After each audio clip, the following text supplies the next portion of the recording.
What's going on, guys? My name is Witness, back to a brand new video. Today once again we are doing a analysis video. Today we are looking at how Tenz took over versus XSET, and this is basically just showing his game where he dropped 30 kills versus XSET to secure grand finals of Challengers 1 Stage 3.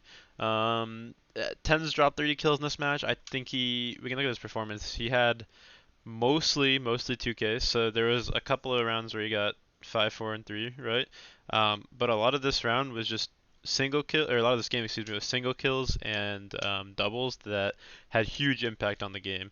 As you can see, he went off with the AWP. He had 6 kills with the AWP, or 7, excuse me. And then first bloods. I mean, this is just kind of ridiculous. Tenz just went 9 and 3 on first bloods, 370 ACS. I mean, this guy was an absolute animal this game. The way he entried and the way he was aggressive on defense is just it's so nice to watch. We're gonna get right into it here. This is a little set piece from Sentinels where they drone. As you can see, they'll where's my let's see.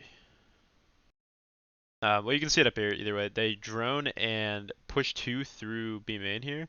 The goal is to get Tenz up into this position right here, and it ends up working out for them. They obviously don't see Def here, and Tenz's goal here is to hold the cat split, but he gets lucky here because Def is doing something that Vanity on V1 usually does, is he lurks really late tiles waiting for a mid or B push rotate on this A plant, and yeah, Def, he just can't wait long enough, and Tenz is going to get that kill for free. And then here's another example of a great set play. They molly into A main. The Zom's flash is going to come through here. It's going to blind all of these guys. And Tenz is going to updraft here, and he's going to get one. After the ult is done, Tenz is even going to peek again and get another. Then he's going to fall off, and he's going to end up acing this round after getting 2 more insane knife kills, and then just push A run with the classic. This is just a great show of Tenz pure raw aim, I think. Less than a set play. This is a great example of how Tenz uses his op aggressively. So there's about a minute gone in the round, and at this point you need to start getting aggressive. He doesn't realize the Zekin is pushed up here, but he's still going to go for this peak cat because there's nothing showing in mid. He gets this kill on Def, I believe, who's completely caught off guard by this, not expecting anyone to just swing cat, and then he's going to get away with the dash and be completely fine. This is another great example of how he gets aggressive even after being blind. So he peeks through the smoke to get aggressive on the entry. He gets blind, and then he's going to go back for more. And then he's still going to get 3 after getting flashed and getting out. So he gets out here, and then he's going to get back in, and he's going to get 3 kills after this, including some really nice op shots. This shot on BCJ is really nice. And they're going to just get this round easily. This is just a great example of how, if you're not like, so the way you'll see later in this video how Tenz and Sentinels take the B bomb site on Ascent, XSET are not pushing through up towards sort of the switch position or the stairs position. They're just 4-man, 5-manning out lane, and they're not getting the same value that Sentinels will get because they can't even get out of lane here because no one's pathing out here under a door, and they don't have anyone to trade out these guys that are constantly coming in through CT. The Sova ult's coming in, and this is just tragic for XSET. They just don't have a chance here. And then in this last round here, we're just gonna once again see Tenz go kind of crazy, and I mean this is just a good example of how someone with sick aim can just take over. I mean, he just hits an insane flick on Pure. He gets 2 quick kills running through a smoke, and that's something that not everyone can do. So it's the difference that he creates with his aim. So having good aim is not going to make you a great player. People have said it before. If you watch Shazam stream, he talks about this all the time. Having sick aim, having the best aim is not going to make you a great player. Your decision making is. So Tenz walking through a smoke all the time is not a good idea. But walking through the smoke at certain times when he knows it's the right time with the op, it gives him opportunities that good players don't get. And when in Tenz, all Tenz needs is an opportunity. Tenz is just trying to create opportunities for himself because he knows he has better aim than all these players. He knows he has the confidence that he's the best player in the world. So when he is able to take these aim fights, he gets a lot more out of it than a normal player would, even if they have similar aim, because his decision making is just so much better. On this pistol round, we're see X at 4 stack A or B, excuse me. It looks like they did have some sort of read here that Sentinels were going to end B. Uh, and Tenz does something really good here. He dashes lane after the flash comes, and he just knows that the players in the back are most likely going to be using util after the flash comes, because they can't really do anything, right? So BCJ is going to pull out a shock dart. I believe Aaron either smoked or used a pull early. And so as Tenz is jumping down here, he's just going to get two because neither of them have their guns out. That's two players without their guns out, and that's just their round completely.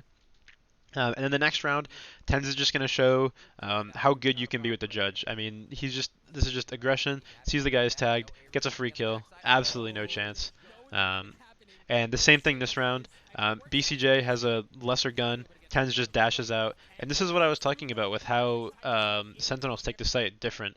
So we saw it on pistol round, how they went stairs, and this is the same thing. Tenz dashes out to switch, fights the guy in spawn, and then he keeps pressure on the door so no one can come out.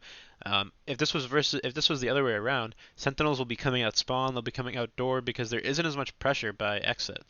So Sentinels do a great job of putting pressure onto XSET so they don't have the ability to come out.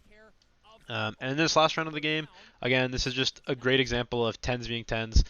He's aware of this flank lurk by Def, which is really amazing. He is jumping up this box backwards. Now, you don't need to jump up this box looking forward because he knows no one's in front of him. His teammates are in aim. He has the extra mindset to be jumping up this box backwards just in case there's someone behind him and he hits an insane headshot. Then he's going to go for the updraft, get another one. Then he's going to get a third and the fourth to just close out the game. And this is just showing that not only does Tenz have the best aim in the game, he's one of the smartest players in the game too.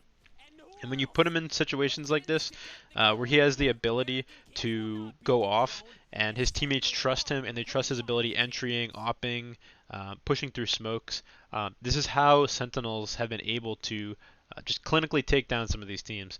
And we saw it in the difference in the first game that these two teams played against each other.